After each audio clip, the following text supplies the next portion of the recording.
everyone. My name is Jenny Burak. I am an astrologer.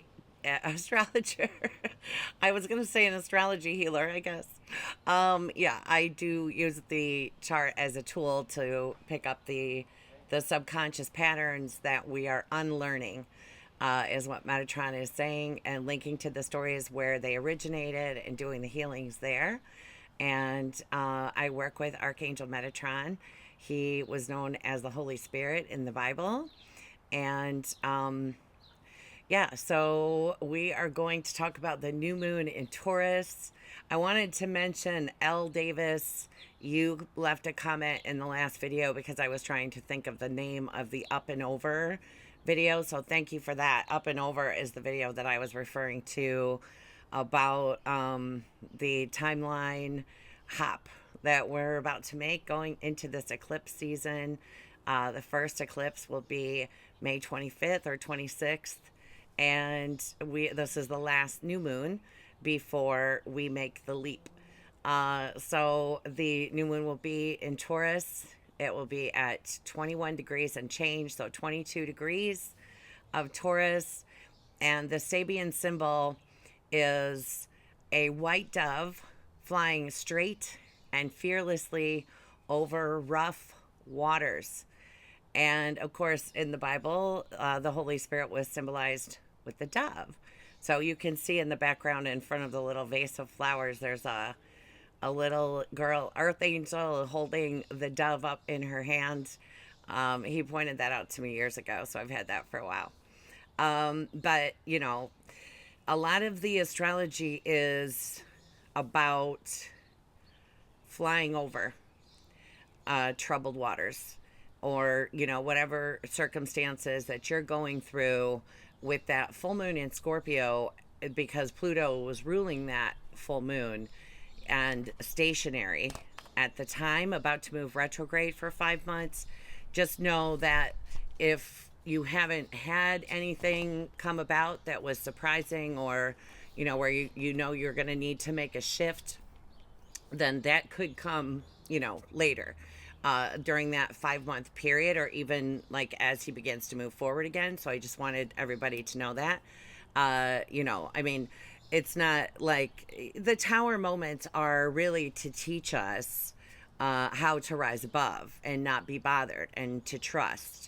And sometimes, it's big happenings going on, and it's a lot, to trust. And we've spoken for a while now. I've been saying for a while that, the happiness right now needs to come from within, because looking out there to get it is not going to be so successful, just with the energies the way that they are. And so many people really suffering with the, quarantine situation, feeling isolated. There's just been so much lately in the media, and just personal posts, people really struggling right now. So yeah, this is a time that we're rising above. He's saying the conditions of the illusion, which we are in, right? And the galactics, same thing, an illusion. It's an illusion. So we want to rise above all of that and hold on to hope. And the Taurus new moon is good for that. We today on the 8th, when I'm making this video, Venus just went into Gemini, where she likes to flirt and dance and talk to her partners, express love through forms of communication. And Mercury, who rules Gemini, is also there. And he has traveled out of bounds today. So Mars is out of bounds and Mercury is out of bounds.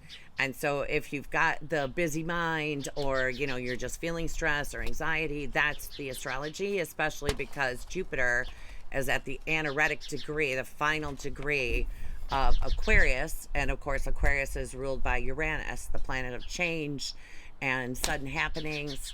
And so we're feeling a lot of that today.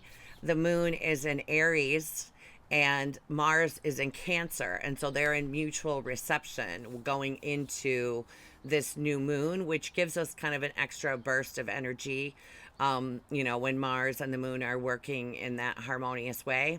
but Mars is out of bounds still. And so, and with Mercury too, our communications can go awry. We can have issues with technology, but also just misunderstandings. And it's really important to remember when Venus is in Gemini that the partner is always reflecting you somehow, especially the things that our partners do that trigger us. And that's friends, family, everyone is a partner. Everyone in our life is a partner. So when you see those things, it's always good to take time to go within and find out, why does that trigger you? Because it's ultimately about us. It's really nothing happening outside of us. Everything happening outside of us is reflecting what's happening within us. And so I want to just go over these dates because Mercury, now when he's in Gemini, he will, like as he comes back in bounds on the 30th, he is going to, he'll move retrograde. Like as he comes in bounds, which when he's out of bounds, just so you know, it will feel like a Mercury retrograde. So we're in that starting today. And then when he comes in back into bounds, that's the day he goes retrograde too. So we're kind of having an extended Mercury retrograde. And don't forget the eclipses are happening in Sagittarius and Gemini. And so that's Mercury territory. So, and Venus is going to move out of bounds when Mars comes back in bounds the 25th. So that third week of May when when we have the eclipse, it's going to be super intense because Mars is going to be opposing Pluto. Pluto at the end of Capricorn is going to be opposing Mars in Cancer. And this is definitely going to bring up for everybody in a different, but it will have a lot to do with where we've given power away, power or control to someone or something, that's going to be surfacing. And a lot of it will have to do with family or authority figures in the family. And then also that week, Mars and Venus will be parallel by declination, which means basically it's the energy of a conjunction, which is nice, but Mars is going to be coming back in bounds as Venus is then moving out of bounds. So we have a lot of out of bounds planets, which means basically they're rogue. A lot of times when we're born with planets out of bounds, it kind of can have that retrograde kind of feeling. But it's not so unusual to have one, but he's saying anything goes. And really that's going to be a lot to do with our relationships, depending on what's happening in your personal natal chart. But this is really speaking a lot to relationships. So we have this new moon in the sign of love. There's Venus there by my flowers. And, Venus, or that's part of the reason I'm making it outdoors is because Taurus is flowers and sunshine and vegetation. So, it is a nice new moon that has Neptune in Pisces speaking in the energy of a sextile with it. And so that will bring us, when you're having you're seeding something new, having that tie with Neptune brings in like divine inspiration, and that spirit takes the wheel. We can also have a lot of revelations, even though it is a new moon, because the moon and the sun are going to be with Black Moon Lilith. The moon, Black Moon Lilith, Vesta are all parallel by declination, which is like a conjunction energy. Vesta is where we make a commitment. It also represents the energy of the high priestess and, making a commitment. Like in our personal chart, it shows a soul contract typically. My Vesta is linked with both of my parents' Plutos and one of my kids' moons and Archangel Gabriel, the asteroid Gabriel. And that's what I'm doing right now, right? And so we want to, Gabriel being the messenger is what I mean. So, it's good to look at it in your chart, because a lot of times there can be some sort of an obligation connected. But when it's Vesta, Black Moon Lilith, and the moon, then you're talking about really making that commitment to, he's saying, journeying within. Lilith is like our spidey sense, and we have Neptune connecting with her energy, and Neptune is the psychic, the supernatural, our intuition. And so you really could be getting a lot of inspirational ideas right now. I wouldn't be surprised if, people find one another right now. That's a possibility with this new moon. And, yeah, so let's take a look. Well, maybe I won't show the chart. So Chiron is going to be squaring Mars from Aries at the time. And because Jupiter really is square to Venus, Saturn is in a harmonious trine with Mercury. Mercury is lined up with Aldebaran, which is Archangel Michael's royal fixed star, but also the asteroid named Saint Michael is with Mercury. So that's funny, because I was talking to Michael right before I started. It didn't even dawn on me. Oh, that's why he pointed out, well, I didn't bring it out. He pointed out his, what's it called? It's a pyramid that I have that is blue. I'm sure it's been on camera before. He pointed that out to me before I came outside, and I didn't even see. Mercury's out of bounds today.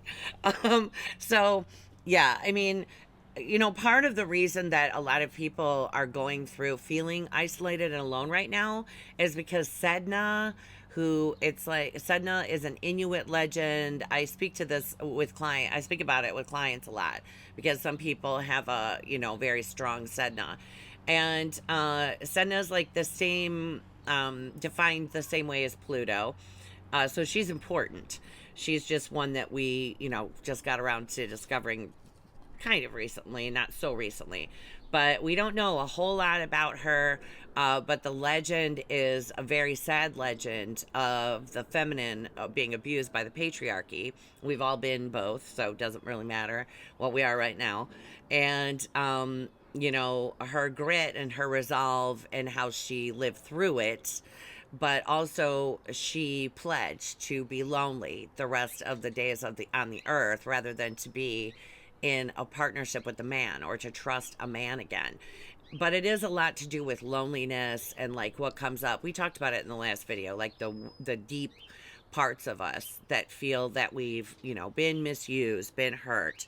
Metatron was advising that we be careful during this time period, this next couple of months, to just, well, really always, to just not take anyone personally, because people are going through their own thing. And like I said, it doesn't affect us unless we take it personally, or if we do feel triggered, then it could be that that's something to do with us. But just remember, like, this is tough astrology, and a lot of people around us are really going to be struggling.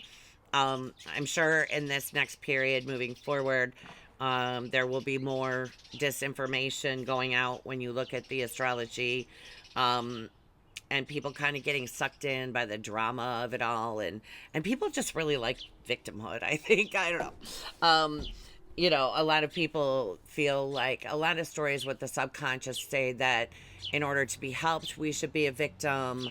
That people will be more charitable and more understanding with us if we're being victimized in some way. There's always a gain when we're in that victim mentality. Some part of us thinks it's helping us in some way. So really, working on releasing that. When you look at how Saturn in Aquarius, for those of you that know the glyphs, Saturn's a little H down there in the middle of Aquarius, and he's speaking in what's called a quincunx with Mars, 150-degree aspect. When you look at that, that's definitely about getting rid of the victimhood thinking. and moving forward, taking control over our situations, owning our story, not holding it against the person who did this or that for us. And more, it's always, of course, about finding out why we agreed to be a part of that contract and what part of us thought that would be beneficial for us, right? So this is definitely about springing forward and into something that brings deeper understanding and knowledge of ourselves. He keeps coming back to that. That this is about, linking with the highest aspect of the self, the aspect that loves us purely and unconditionally, and moving forward, then letting go of negative thinking and employing magical thinking is what he's saying. When you look at Mercury is in, he is speaking in a harmonious, what's called a sextile with Chiron. Chiron isn't just the wounded healer or the wound. Chiron is also a lot of inspiration. In synastry charts, it shows a soulmate connection, and Chiron's another one that we just haven't had around for that long. So we don't really know all the different ways that he works. We were just talking about this in a group on Facebook with astrologers. But that is definitely something of divine inspiration. Neptune then reaching out to the moon, who is answering to Venus. Venus is at a degree because she is the ruler of the moon, and her degree is 3 and change on the 11th. And it says from a mountain, this is, by the way, the Omega symbol. From a mountain, people watch a tsunami. You can often feel what is coming, how the energy is going to move or change. And because of this, you can put yourself in the place you need to be to either protect yourself from it or use it to maximum benefit. You have a lot to say. The question being whether or not people are ready to listen. You need to find the best context in which to share your ideas and just release them from, like, for people that aren't listening, just to let them go. The Chandra symbol is an island just visible off the coast. Both of these symbols have something to be observed that is not far away. And as Neptune is in the final decan, his decan of Pisces, a lot of us are having to be sure to do the energy protection and not absorbing all of the ick, just from people around us. Or yesterday, literally, probably because I would talk about it on video, but I was at a drive-through for my daughter, and they had given her the wrong, it was Chick-fil-A, and they had served her the wrong nuggets. And so I had to wait, and there were, like, I don't know, 7 cars behind me. I felt terrible, okay. So what I was saying was that I actually had something in my space from that. All of those people like waiting and waiting behind me, and there was nothing I could do. But I think that I maybe felt guilty. Like I felt like, oh no, that kind of feeling. Maybe that's what it let it in, or I don't know. Maybe because I'm making this video. But I had to clean my space. So let's be really careful about, he is saying, making sure our boundaries, shoring up our boundaries. It always good, you can always ask Archangel Michael to do that for you. And I just say, I forgive and I release, I forgive myself and all that is. And then he can cleanse and return the soul fragments for you. So I said the degree of the new moon, but in Chicago it's May 11th at 1:59 p.m. So we have another 5, and that makes sense because Uranus and Saturn squaring all year is going to be like things falling away and then the slowly rebuilding. Making sure that everything is working together harmoniously with everyone involved. And then London, it will be 7:59 p.m. And Sydney, it will be May 12th at 4:59 a.m. So then on the 13th,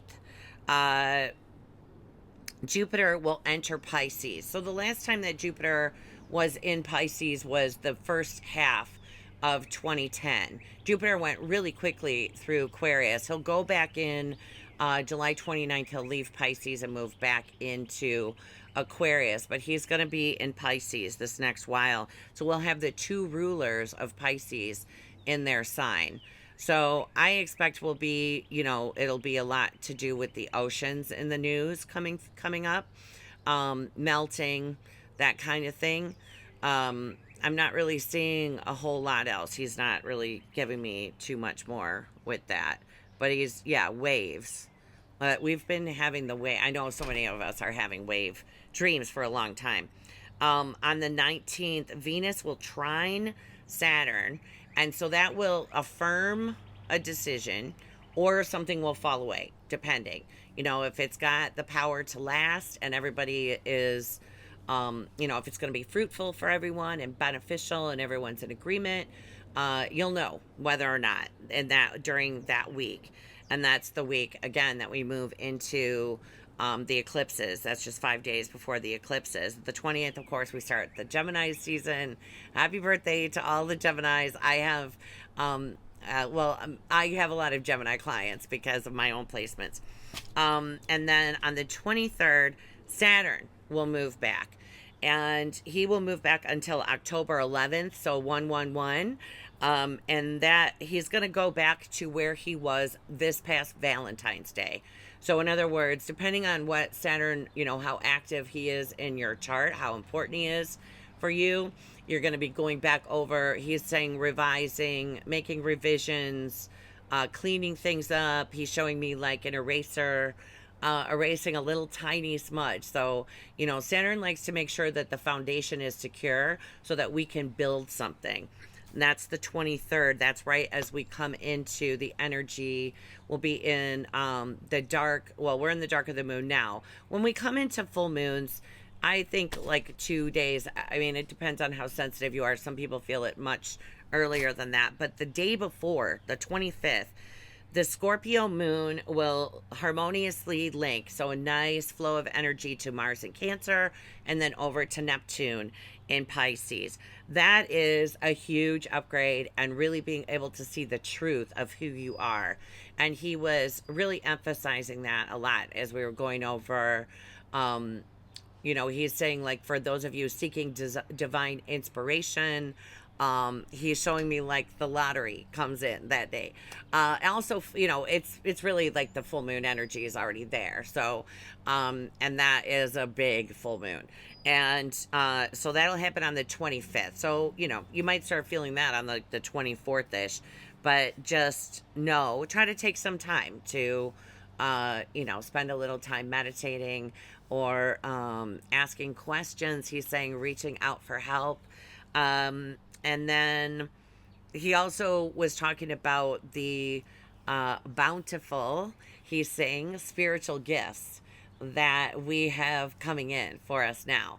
So new activations, DNA codes, those kinds of things. Remember that the planet doesn't change because there are storms in the cosmos coming into the earth. It changes because our hearts change. And so that's important, when we're holding on to, he's saying grief or unforgiveness. He's saying it blocks the channel, it blocks the station. He's talking about being able to hear clearly. Also, I had been on social media the other night. I didn't clean it out before I went to sleep. And when I got into sleep, when I was like laid down to sleep, there were like 50 people. There were a lot of people in my space. I was like, what's going on? So be sure, to make sure that you're protected and cleaning your energy a lot right now. And then, the full moon on the 26th, it's a full moon, total lunar eclipse, and it's a supermoon. So it's like, wow, it's a big one. And Jupiter is going to be ruling that, and he'll be in his other sign of Pisces at the time too. So that's a big deal. And then he was also saying that, he was saying to see the beauty within each of us, and appreciating the beauty all around us, and how much that raises our vibration when we appreciate the beauty all around us happening. He's saying all around us, and the beauty within us. He's saying that is a way of worship, that we're, like paying respect to the earth, to Gaia, for the beauty, and just having gratitude how much it raises our vibration. And he was saying the arrows whispers of inspiration to feed our fires are coming in. Whispers of inspiration to feed our fires. And the thing with Pluto and whatever is going on for each of us during this period, since that full moon in Scorpio, Pluto is about rising to the challenge. That's the rising. It's when, someone comes along and, or a situation makes us feel powerless. It's what we comes up from the depths that's like, oh no, I don't think so. It's a gift. So if that comes up for you, like going through these eclipses, that's what it is. And it's to try, the I don't like to say test, but checkup, like, right? We may be having a checkup when it comes to trust. And I can't. Oh, yes. And then how important it is for each of us now, he's saying that would like change in our life, something different. He's saying something romantic, something exciting. Take the first step. If you're, because there is really a lot going on with twin flames now, and I was thinking maybe I would make a video, but the truth is that we're coming into alignment with ourselves, with the soul and the higher self. Until like we're cleaning that up, that connection up, that's when the partner comes in. I mean, we can have partners on the way to that, but it may not be, he's saying, long lasting. And that's another thing with Venus and Gemini too. You want to be careful. It's not, because somebody could come in, especially with that Neptune. Somebody could come in where we're like, and then we really get to know the person. So just, this is a Taurus new moon. We want to be really grounded.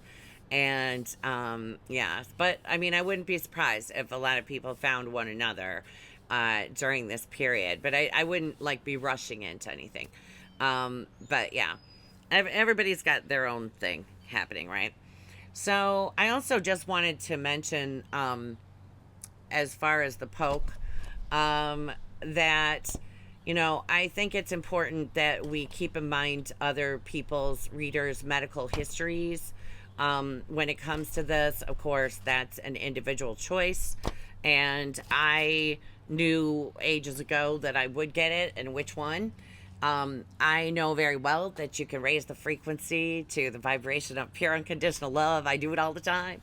We bless our food. We do. I don't really understand why people are stuck in the victim thing about it, but I'm not like telling anybody to get it. I don't, it doesn't bother me either way.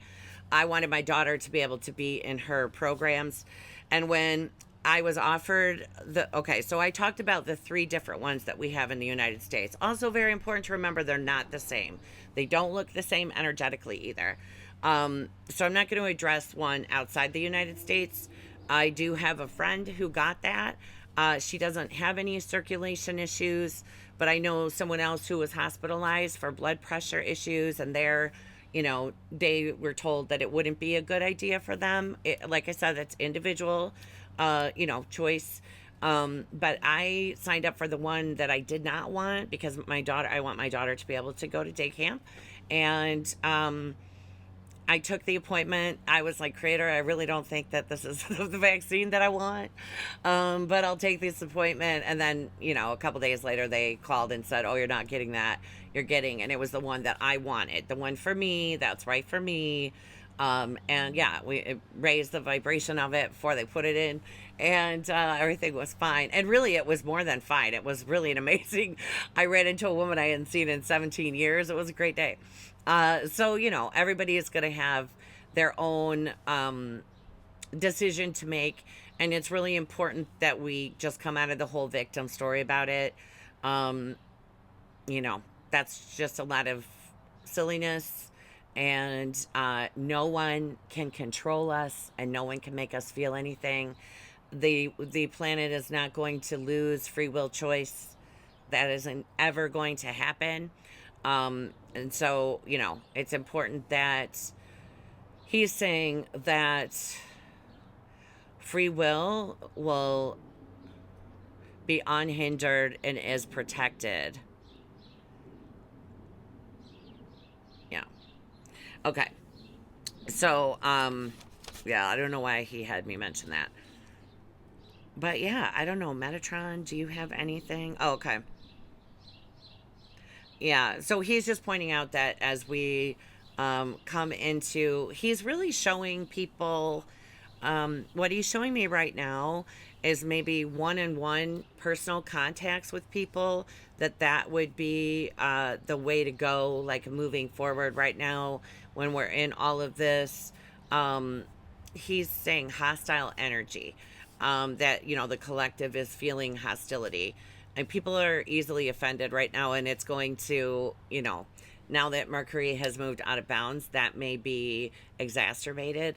So yeah, just, and he's saying doing what is most convenient and most comfortable for you right now, and releasing stories of, us being isolated, and he's showing me how we're always surrounded by our ancestors and the angels, and that it's an illusion that we're ever alone or forgotten, and that they're always with us, encouraging us.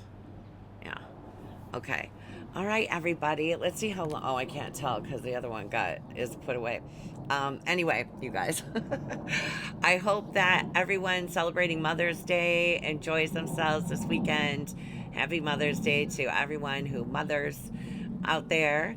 And I'll make a video next week. I shouldn't say that because I'm not really sure my daughter is going to need me next week a lot, but I hopefully will be able to make one about a week from now.